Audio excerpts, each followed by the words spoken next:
उत्तर प्रदेश के इसी बार के चुनावी नतीजे इन्हें अलीगढ़ से ताला खरीदने के लिए मजबूर कर देंगे। अलीगढ़ में पीएम मोदी का माया अखिलेश पर बड़ा हमला।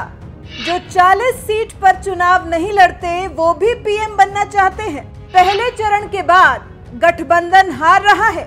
23 मई के बाद ये अलीगढ़ का ताला खरीदेंगे।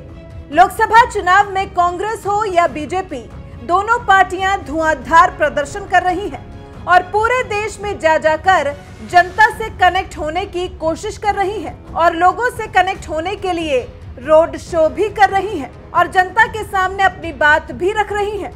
दूसरे चरण के मतदान से ठीक पहले प्रधानमंत्री मोदी अलीगढ़ में थे और अलीगढ़ से मोदी ने माया अखिलेश को एक साथ निशाने पर लिया और कहा कि पहले चरण के मतदान के बाद विपक्ष डर गया है, उसे पता चल गया है कि वो पिछड़ गया है, इसलिए वो मोदी पर और ज्यादा आक्रामक हो गया है। ये लोग जमीन से इतना कट चुके हैं कि इन्हें पता भी नहीं कि इनके स्वार्थ को यहाँ के लोग, पूरे में पश्चिमी उत्तर प्रदेश के लोग बहुत बारीकी से देख रहे हैं, समझ रहे हैं।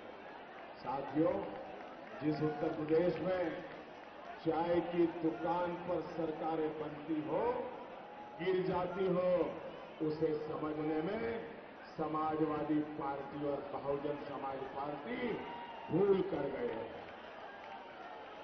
उत्तर प्रदेश 2014 में इन्हें पता चुका है कि जाति की स्वार्थ भरी राजनीति लोगों को नहीं चाहिए, लोगों को विकास चाहिए। उत्तर प्रदेश ने 2017 में फिर ने बताया कि जाति की स्वार्थ भरी राजनीति नहीं, सबका साथ, सबका विकास चाहिए।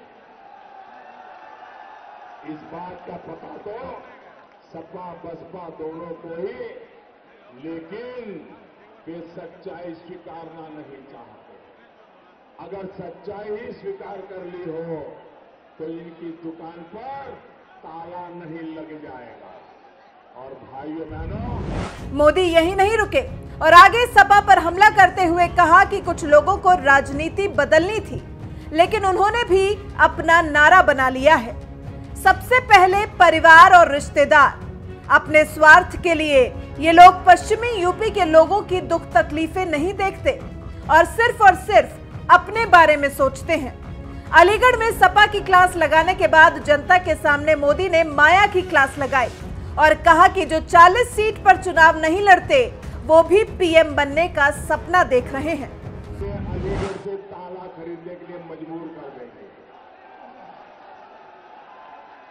भाई और बहनों, बीते 3 दिनों में आप सभी ने नोटिस किया होगा कि किस चौकीदार को कैसी गाली देने की कंपटीशन चल पड़ी, कैसी गाली देने का माहौल ज्यादा बढ़ गया। महामिलावट के सारे कलाकार मोदी पर टूट पड़े। आखिर 2-3 दिन में ऐसा क्या हुआ, किसी को पता है? साथियों, दरअसल पहले चरण के बाद इनके लिए अब टिकना मुश्किल हो गया है कि इनको पूरा पता चल गया है। और इसलिए भाइयों बहनों, साथियों, दरअसल ये आप पराजय के कगार पर आकर के खड़े हैं। मैं आपसे कहना चाहता हूं, जो लोग लोकसभा में प्रधानमंत्री का सपना देख रहे हैं, जो 40 सीट पे चुनाव नहीं लड़ रहे हैं, देश के प्रधानमंत्री बन सकते हैं। प्रधानमंत्री मोदी ने अपनी सरकार की प्राथमिकताओं को गिनाते हुए कहा कि जनता को सबका साथ, सबका विकास चाहिए। 2014 में जनता ने ये बात बताई थी, लेकिन एसपी बीएसपी वाले इसे समझना ही नहीं चाहते।